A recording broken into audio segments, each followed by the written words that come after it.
Hello all, welcome back to my channel. ఈరోజు నేను మా ఇంట్లో అటుకులు పోపు వేస్తున్నానండి. దాని ప్రాసెస్ ఏంటో ఒకసారి చూద్దాం.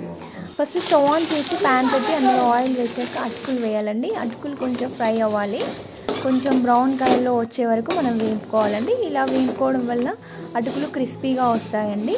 ఈ అటుకులు వేపుకున్న అటుకులు పక్కన పెట్టేసుకొని అదే ప్యాన్ మళ్ళీ పెట్టేసి అందులో ఆయిల్ వేసాక ఆవాలు, జీలకర్ర యాడ్ చేయాలండి. అవి యాడ్ చేశాక పల్లీలను వేసుకోవాలి. పల్లీలు కొంచెం ఫ్రై అయ్యాక ఉల్లిగడ్డలు, పచ్చిమిర్చి వేసుకోవాలి. అవి కొంచెం ఫ్రై అవ్వాలండి.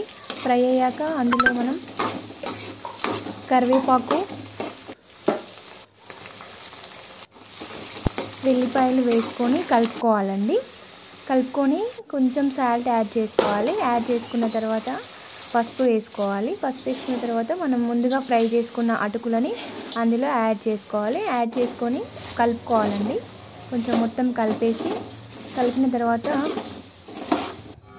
కంప్లీట్గా కలిపాక ఫైనల్గా ఇలా ఉంటుందండి. ఆ తర్వాత కొంచెం సాల్ట్ మనం వేసుకోవాలి. అప్పుడు కొంచెమే వేసుకున్నాం కదా పోపులో, మళ్ళీ కొంచెం వేసుకుంటే సెట్ అవుతుందండి. ఫైనల్ లుక్ ఇదండి. ఈ వీడియో మీకు నచ్చినట్లయితే లైక్ చేయండి, షేర్ చేయండి. మరిన్ని వీడియో కోసం సబ్స్క్రైబ్ చేయండి. Thank you for watching. Bye bye.